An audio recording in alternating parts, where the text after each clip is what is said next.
What's going on, guys? Dare here with Fantasy Football Advice, coming at you with another fantasy football video. Today, we got a good one for you guys and couldn't be more excited to bring this video to you. It is going to be the first content I'm putting out for the first week of the NFL season. As you may have read in the title or saw in the thumbnail, this is going to be the week 1 wide receiver starts and sits. With it being a new season, we are going to be looking to revisit some of the old formats that we use for these videos. And how we're going to tackle today's video is I'm just going to highlight some of the highest totals that we have on the week, letting you know if those are either going to be games that you're going to want to target at the wide receiver position, or if despite the high total, maybe you might want to look elsewhere for starting your wide receivers. As we know, typically we do want to target those high total matchups. Those are the ones that are going to bring our teams the most amount of upside. But if in the game the total is high, but it's all very weighted towards one side of the football, and that side may not be your side, and in that case, you may not want to use that as a reason to start your player. After we do outline those high team total games, I will bring up the starts, which will have 5 players or 5 game matchups that I do think the wide receivers on that side of the ball have more upside than they typically would in other matchups. Then we'll do the reverse, go to the sits, and let you know which players who you may want to bench or at least temper expectations if they are one of your studs, a player that you obviously aren't going to replace for somebody on the bench. With that being said though, if you do want access to our rankings, those are available at our website, thefantasyfootballadvice.com. Get yourself our in-season package, get yourself access to our private Discord community group. All that and more is available, like I said, at our website, thefantasyfootballadvice.com, and the link for that is in the description box below. With that being said though, let's hop over to our stat of the day. And yesterday's stat of the day was which player had the longest kickoff return in the NFL last season. The correct answer was actually Cordero Patterson. Congratulations to Gerard Roberts, the first to get this right on YouTube. And as for Twitter, at npanches11. Once again, congratulations to both of you. But as for today's stat of the day, just 4 tight ends had a game with at least 15 targets last season. Darren Waller, George Kittle, Logan Thomas, and who was the 4th player? Leave your answer in the comment section down below. We'll be happy to let you know who wins in tomorrow's video. Alright guys, without further ado, let's hop right into the video. And up on your screen, I've highlighted 5 matchups that I think deserve your attention. These games, in fact, do have some of the highest totals on the week, but they are worth outlining because they may or may not be matchups that you do want to target starting your wide receivers in. Up first, we have Cleveland versus Kansas City. This game comes in with a 54.5 point total. That is, in fact, the highest on the week. But one thing I do want to mention is with Cleveland, I know you are going to want to start your wide receivers in a game in which has the highest total on the week. But one thing I will mention about that is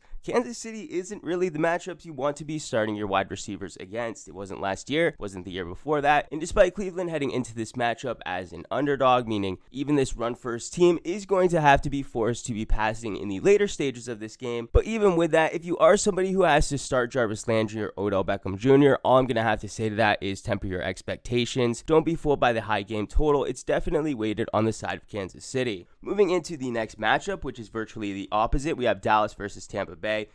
This comes in with one of the higher game totals, coming in with 51 points, and unlike Kansas City and Cleveland, these are both 2 sides of the football that I think you can target for opposing wide receivers. Tampa Bay is certainly a tougher defense in the league, but they're definitely much more tough against opposing running backs, not so much against opposing wide receivers. And with both sides of the football having many wide receivers to potentially start, I think you can start really anybody in this game. There's an argument to start some of the weaker wide receivers in this game, being Antonio Brown and Michael Gallup on opposing sides of the football. But then as you move closer to the upper tier wide receivers, you have Chris Godwin, Amari Cooper, and even the more elite guys, we're talking Mike Evans, CeeDee Lamb. I think they're all very strong starts this week. And moving into the third matchup I wanted to highlight, which is the Monday night matchup, it's Baltimore versus the Las Vegas Raiders. And despite this having a high game total, 50.5 points, one of the higher on the week, on both sides of the football, it's really difficult to trust any wide receiver. For Baltimore's side of the ball, a lot of the receivers on this team are banged up. It's difficult to know exactly which one you can trust, how the target distribution is even going to be on this team. So for that reason, I can't really recommend starting anyone on that side of the football, at least not at the wide receiver position. And on the other side, we're talking the Las Vegas side, we have the same ambiguity with not understanding the target distribution at this stage of the season for this team. Then on top of that, unlike Baltimore, who has a really favorable wide receiver matchup, the wide receivers on the Las Vegas side of the ball have to go against the opposing cornerbacks of the Baltimore Ravens, which is a much less favorable matchup. For that, really can't recommend starting anybody outside of Darren Waller. And moving into the fourth game I wanted to highlight, we have a very similar situation as well. Seattle, they have two wide receivers that we're always going to consider starting each and every week between Tyler Lockett and DK Metcalf. I think DK Metcalf, he's one of those start your stud type players where no matter what matchup you have to put him in. Tyler Lockett, he was taken in a stage of the draft where you may feel comfortable in starting another option with a more favorable matchup. I can understand how if the draft capital invested in him is going to force your hand and make you have to start him, in which case put him in, hope for the best. That's really all you can do at that point. We have seen games in the past where the Seattle Seahawks have had more difficult passing matchups, and Tyler Lockett has been that player, the lone player to step up in those types of games, so I'm not completely ruling out a surprising performance out of Tyler Lockett in this week's matchup. I think the more likely outcome is a disappointing performance for a player who has more often disappointed than not, at least in the past year. And then on the Indy side of the ball, I think that the Colts wide receivers are going to be sneaky sleepers this week, Michael Pittman especially. He is of course going to be the wide receiver with the most draft capital that was invested into him, the one that we do have the highest projection on across the entire season. So if you wanted to roll the dice, throw him out there, maybe you're in a deeper league and are forced to start a wide receiver that was taken in the 9th, 10th round, then Michael Pittman, at least compared to the players he was drafted around, could be looked at as one of the more elite options in this given matchup. Then moving into the fifth and final matchup I wanted to highlight this week, we have the Atlanta Falcons versus the Philadelphia Eagles. It may not have the highest total out of all games this week, but it's definitely a matchup that I think we're going to see a lot of air yards in. Neither team is good at stopping opposing wide receivers. Calvin Ridley, of course, going to be an auto start each and every week, but is going to come into this matchup with a bit more upside than he typically would have against a very weak secondary of the Philadelphia Eagles. On the Eagles side of the ball, though, I think the only one you can truly trust, and based on draft capital, the only Philadelphia Eagles wide receiver that may even be rostered. And outside the tight ends, I think he is going to be heavily relied on. He is the most likely player to lead this team from a receiving standpoint, and in this matchup against the Atlanta Falcons, one of the easier matchups against opposing wide receivers, I think Devonta Smith is a fine start this week. We do have him ranked just outside the top 36 though, so temper your expectations a bit. He is still a rookie. His performances, they are going to be a bit up and down, so even in this positive matchup, there is always going to be room for disappointment. But with this first game being against the Atlanta Falcons, it's really the best matchup and potential breakout game we could have possibly asked for as Devonta Smith owners. With that being said, it is time to get into our must-start wide receivers. Like I mentioned, I am going to be bringing up 5 of them. Keep in mind, these are in no particular order. These are just 5 matchups that I think you guys should be targeting. Up at the top, we have the Jacksonville Jaguars wide receivers, of course consisting of 3 players that you may want to start each and every week. At least they will be in contention to start. Those 3 wide receivers, Laviska Shenault, DJ Chark, and Marvin Jones. Each one of them we do have ranked in flex territory.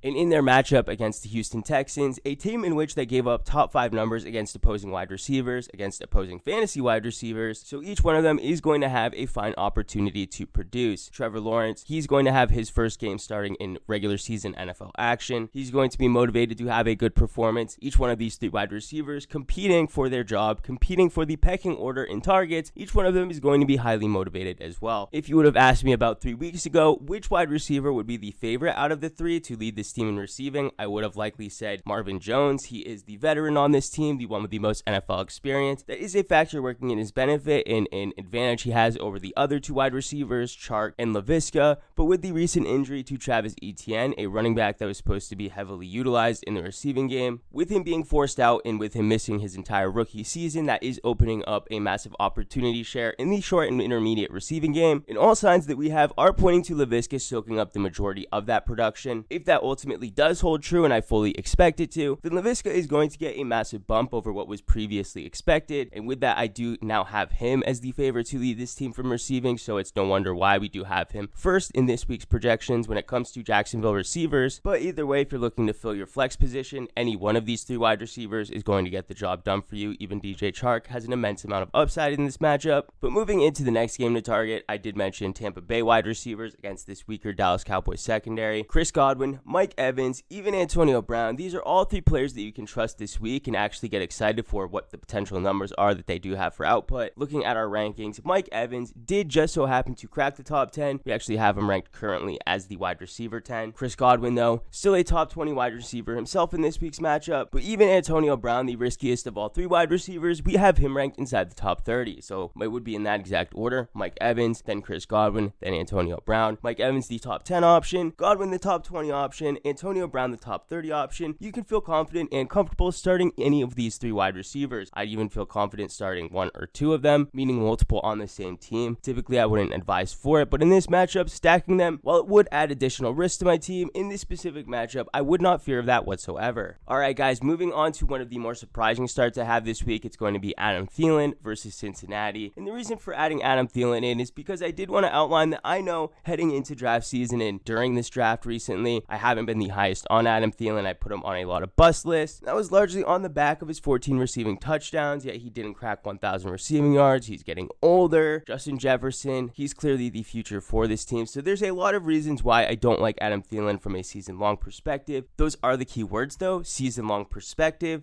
If we're talking about just week 1 and we're honing in and focusing in on just this week's performance, I think Adam Thielen definitely can produce. Justin Jefferson, he was a bit banged up, at least in recent weeks. His availability to start in week 1 was up in the air at one point. He does look as though he is going to start, but there is a possibility for him to play on less snaps than he would if he were fully healthy. Thielen himself, though, has had a healthy offseason. No risk of injury for him. With Adam Thielen being fully healthy, he may be asked to do some things in this game than he typically wouldn't in other games where Justin Jefferson would be fully healthy. For that, I do see a potential for increased opportunities for him. And in this matchup against Cincinnati, one of the weaker pass defenses in the league, Adam Thielen definitely has the potential to step up. For that, I did include him on these wide receivers to start. He is making the list this week. And heck, maybe if he does completely pop off this week, maybe we add him to the list of sell high targets this week. Speaking of players that are entering week 1 a bit banged up, a bit injured, we have Brandon Ayuk, who all reports in the recent weeks of training camp, they have listed Brandon Ayuk as a player dealing with injuries. Heading into week 1 though, he is fully expected to suit up and play, with him being the leading wide receiver against a Detroit Lions secondary, a team that had been giving up some of the most fantasy points to the position all last season. And I understand that turnover year over year from defense is one of the highest positions we see turnover in, meaning just because a team may be ranked 32nd out of 32 teams when it comes to defending opposing wide receivers, it doesn't mean that they can't now be a top 15 team. But when it comes to the Detroit Lions, we completely have none of that. They are projected and expected to be yet again one of the worst pass defenses. And although Brandon Ayuk was injured, he is fully expected to play, and with him being the top option at the wide receiver position, I fully expect him to have a good game in this week's matchup. We currently have him ranked as the wide receiver 23 this week, so a back-end wide receiver 2, and I wouldn't be surprised whatsoever if he even exceeds our expectations. Alright guys, it's time to move into the next section of this video. This is going to be the sit section. This is going to be the receivers that are coming into less than favorable matchups for one reason or another. We don't feel confident in their start. We may be lower than consensus on these players as well, but we'll outline if it's a receiver in specific that we're not high on, if it is the total team, and whether it's the quarterback that's the issue, whether it's their own injuries holding them back, or hey, maybe it's the opposing defense that they're facing. The very first player, we have a combination of many of those things. It's Kenny Golladay versus the Denver Broncos. For starters, Kenny Golladay himself, he's a new wide receiver on a new team. Free agent wide receivers, they typically struggle in the early season. There is a level of connection, level of chemistry that does need to be gained between the quarterback and the wide receiver. And throughout this training camp, that would be something that they could have worked on, but with Kenny Golladay suffering injuries and not being available for most of this training camp, we just have to assume that when it comes to building that chemistry, that they're a bit behind on their schedule. And this week, Kenny Golladay and the New York Giants face the Denver Broncos, a team that can be very limiting to opposing wide receivers, opposing quarterbacks. And with Teddy Bridgewater now the starting quarterback for that team, I think that they're going to have a bit better ball security and a bit more sustained drives compared to last season even. So overall, I don't see this as a favorable matchup for Kenny Golladay, a player that was typically drafted within the wide receiver 2 range. But if you have better options available to you, I definitely recommend sitting him, or at the very least tempering your expectations. The next player we have is Tyler Lockett versus the Indianapolis Colts, and this ties into what I had mentioned earlier when talking about Tyler Lockett. Yes, this team is coming in with a 50-point projected total, one of the better totals on the week. But when it comes to Tyler Lockett, a wide receiver who we had saw last season, played very inconsistent. In fact, only had 3 starter production games. Even with this game having a 50-point projected total, one of the higher on the week, I would opt for other options. DK Metcalf, the favorite to lead this team from a receiving standpoint. As much as we love him from a season-long perspective, we even had to drop him in the rankings. He's still going to be a top 10 player, but in other matchups would easily be top 5, pushing top 3. But this week, just be a bit weary because there is room for disappointment. Behind him, we have Odell Beckham Jr. versus the Kansas City Chiefs, and we have a very similar situation to what we had above with Tyler Lockett. This is a game that does have a very high projected total. We're talking 54.5 points. This is going to be the highest total on the entire week, and typically in those games, that does leave open the door in the possibility for wide receivers, running backs, all positions for fantasy to completely pop off. The only issue here though is that a lot of the points in this projected total are coming from the side of the Kansas City side of the ball. That means those players are going to be the ones that you're going to want to target for that upside. That's not to say that Cleveland players can't have good games themselves, but looking back at last season, one of the strengths of this team's defense was that they are very good against opposing wide receivers, one of the best in the entire league. Then if we're trying to identify their defensive turnover to see if maybe this is going to be an area that they're going to be a bit weaker in when compared to last season, no, that's really not something we should count on. So Odell Beckham Jr. heading into this matchup, I think it could definitely be a trap game. Many people see the total, they think Odell Beckham Jr., a player that does have that elite upside to him. Those two factors I could see having people excited about this week's matchup, but to me, I see a game that could potentially be a trap. Up next, we have Curtis Samuel versus the LA Chargers. This sit is definitely one of the more unique sits when compared to the others on this list, because this one is definitely on the back of a free agent wide receiver transitioning teams, but one that's definitely dealt with injuries throughout this offseason, so he hasn't had much of an ability to build that chemistry with his quarterback. It's a very similar situation to why I had Kenny Golladay on this list. Curtis Samuel, though, is fully expected to suit up. Believe it or not, though, we don't even have him ranked inside of our top 60, so that right there should tell you all you need to know and more about how confident we are in his performance this week. But then moving into the final sit, there is a bit of a typo there. It's Chase Claypool versus Baltimore. It's supposed to say Buffalo, so forgive me on that one. I think this one, though, you could apply to all of the wide receivers on this team. Less about Juju, but more for Deontay and Chase Claypool. I think those are the two wide receivers most likely to play on the outside, and that is one of the strengths of the Buffalo pass defense. Any receiver on this team that does line up in the slot is going to have a favorable matchup, but we have the complete opposite for the receivers that play on the outside.